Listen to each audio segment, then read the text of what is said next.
हर हर महादेव संघ द्वारा पार्वती 86 एपिसोड शुरू करते हैं। पार्वती की तपस्या विषयक दृढ़ता तथा उनका पहले से भी उग्रता, उससे त्रिलोकी का संतप्त होना तथा समस्त देवताओं के साथ ब्रह्मा और विष्णु का भगवान शिव के स्थान पर जाना।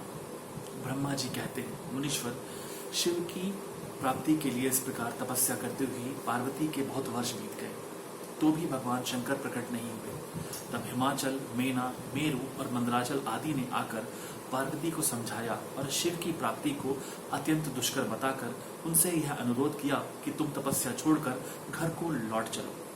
तब उन सबकी बात सुनकर पार्वती ने कहा, पिताजी, माताजी तथा मेरे सभी बांधव, मैंने पहले जो बात कही थी उसे क्या आप लोगों ने बुला दिया है? अस्तु, इस समय भी मेरी जो प्रतिज्ञा है उसे आप लोग सुन ले। जिन्होंने रोष से कामदेव को जलाकर भस्म कर दिया है, वे महादेव जी यद्यपि विरक्त हैं, तो भी मैं अपनी तपस्या से उन भक्तवत्सल भगवान शंकर को अवश्य संतुष्ट करूंगी। आप सब लोग प्रसन्नतापूर्वक अपने अपने घर को जाएं। महादेव जी संतुष्ट होंगे ही, इसमें अन्यथा विचार की आवश्यकता नहीं है। जिन्होंने कामदेव को जलाया है, जिन्होंने इस पर्वत के वन को भी जलाकर भस्म कर दिया है, उन भगवान शंकर को मैं केवल तपस्या से यही बुलाऊंगी। महाभागगण, आप यह जान ले कि महान तपोबल से ही भगवान सदाशिव की सेवा सुलभ हो सकती है। यह मैं आप लोगों से सत्य सत्य कहती हूँ। सुमधुर भाषण करने वाली पर्वतराज कुमारी शिवा, माता मेनका, भाई मैनाक, पिता हिमालय और मंदराचल आदि से उपयुक्त बात कहकर शीघ्र ही चुप हो गई। शिवा के ऐसा कहने पर वे चतुर चालाक पर्वत, गिरिराज सुमेरु आदि गिरिजा की बारंबार प्रशंसा करते हुए अत्यंत विस्मित हो जैसे आए थे वैसे ही लौट गए। उन सबके चले जाने पर सखियों से घिरी हुई पार्वती मन में यथार्थ निश्चय करके पहले से भी अधिक उग्र तपस्या करने लगी।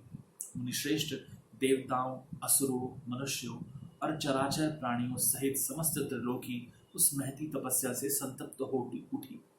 उस समय समस्त देवता, असुर, यक्ष, किन्नर, चारण, सिद्ध, साध्य, मुनि, विद्याधर, बड़े बड़े नाग, प्रजापति, गुह्यक तथा अन्य लोग महान से महान कष्ट में पड़ गए, परंतु इसका कोई कारण उनकी समझ में नहीं आया।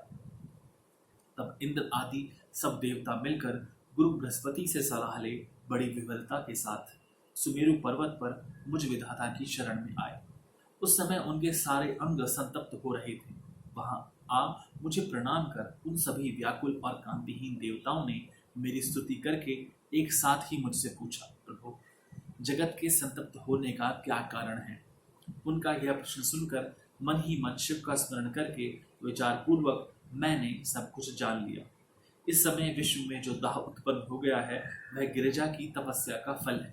यह जानकर मैं उन सब के साथ शीघ्र ही क्षीर सागर को गया। वहां जाने का उद्देश्य भगवान विष्णु से सब कुछ बताना था। वहां पहुंचकर देखा भगवान श्री हरि सुखद आसन पर विराजमान है। देवताओं के साथ मैंने हाथ जोड़कर प्रणाम पूर्वक उनकी स्तुति की और कहा, महाविष्णु, तपस्या में लगी हुई पार्वती के परम उग्र तप से संतप्त हो हम सब लोग आपकी शरण में आए हैं। आप हमें बचाइए। हम सब देवताओं की यह बात सुनकर शेष शैया पर बैठे हुए भगवान लक्ष्मीपति हमसे बोले। श्री विष्णु जी ने कहा, देवताओं, मैंने आज पार्वती जी की तपस्या का सारा कारण जान लिया है।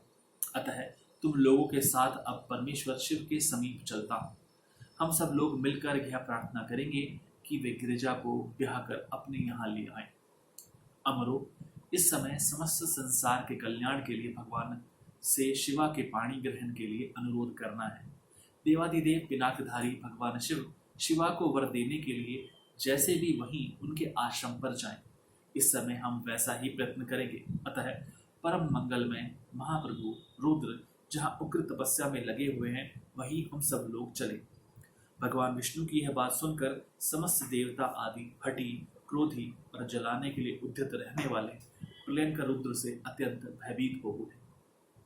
देवताओं ने कहा, भगवान, जो महाभयंकर कालाग्नि के समान दीप्तिमान और भयानक नेत्रों से युक्त हैं, उन रोष भरे महाप्रभु रुद्र के पास हम लोग नहीं जा सकेंगे, क्योंकि जैसे पहले उन्होंने कुपीत हो दुर्जय काम को भी जला दिया था, उसी प्रकार वे हमें भी दग्ध कर डालेंगे, इसमें संशय नहीं है। मुने, इंद्रादि देवताओं की बात सुनकर लक्ष्मीपति श्रीहरि ने उन सबको सांत्वना देते हुए कहा। श्रीहरि बोले, हे देवताओं, तुम सब लोग प्रेम और आदर के साथ मेरी बात सुनो। भगवान शिव देवताओं के स्वामी तथा उनके भय का नाश करने वाले हैं। वे तुम्हें नहीं दग्ध करेंगे। तुम सब लोग बड़े चतुर हो, अतः तुम्हें शंभु को कल्याणकारी मानकर हमारे साथ सबके उत्तम प्रभु उन महादेव जी की शरण में चलना चाहिए। भगवान शिव पुराण पुरुष सर्वेश्वर, वर्णनीय, परात्पर, तपस्वी और परमात्मा स्वरूप हैं, अतः हमें उनकी शरण में अवश्य चलना चाहिए। प्रभावशाली विष्णु के ऐसा कहने पर सब देवता उनके साथ पिनाकपाणी शिव का दर्शन करने के लिए गए। मार्ग में पार्वती का आश्रम पहले पड़ता था, अतः गिरिराज नंदिनी की तपस्या देखने के लिए विष्णु आदि सब देवता कौतूहल पूर्वक उनके आश्रम पर गए। पार्वती के शेष तप को देखकर सब देवता उनके उत्तम तेज से व्याप्त हो गए।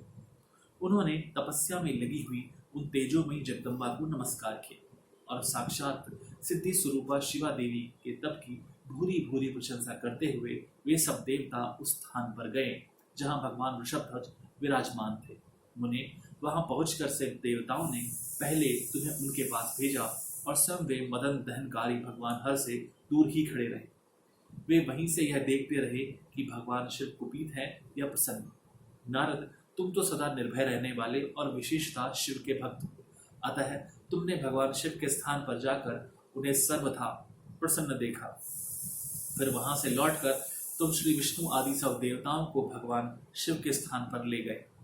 वहां पहुंचकर विष्णु आदि सब देवताओं ने देखा भक्त वत्सल भगवान शिव सुखपूर्वक प्रसन्न मुद्रा में बैठे हैं। अपने गणों से घिरे हुए शंभु तपस्वी का रूप धारण किए योग पट्ट पर आसीन थे। उन परमेश्वर रूपी शंकर का दर्शन करके मेरे सहित श्री विष्णु तथा अन्य देवताओं, सिद्धों और मुनीश्वरों ने उन्हें प्रणाम करके वेदों और उपनिषदों के सूत्रों द्वारा उनका स्तवन किया। यहाँ पर यह अध्याय समाप्त होता है। बहुत बहुत धन्यवाद। हर हर महादेव सन गौरव।